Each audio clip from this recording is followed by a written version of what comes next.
अफगानिस्तान एक ऐसा देश है जिसे साम्राज्यों की कब्र कहा जाता है। यहाँ पर युद्ध युद्ध और सिर्फ युद्ध ही होते रहते हैं। कहते हैं कि पहले यह क्षेत्र भारतवर्ष के आर्यव्रत के क्षेत्र में एक जनपद गांधार प्रदेश का हिस्सा हुआ करता था। महाभारत काल में यहाँ पर राजा सुबल का राज था, जो गांधारी के पिता थे। कहते हैं कि राजा सुबल की पुत्री गांधारी ने धृतराष्ट्र से मजबूरीवश विवाह किया था। इसका कारण भीष्म थे। अंधे महाराज धृतराष्ट्र के लिए भीष्म ने गांधार नरेश की राजकुमारी का बलपूर्वक विवाह कराया।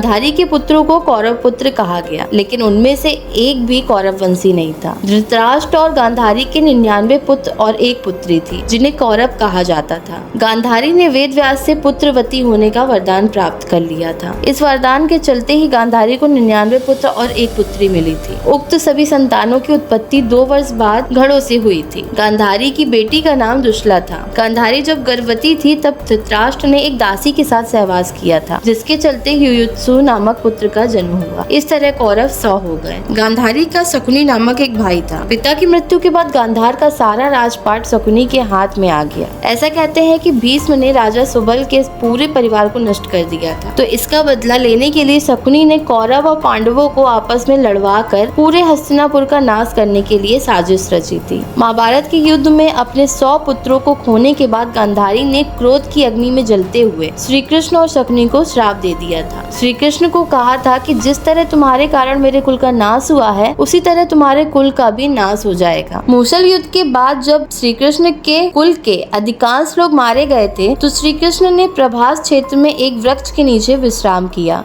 वहीं पर उनको भील ने भूलवश तीर मार दिया था, जो कि उनके पैरों में जाकर लगा।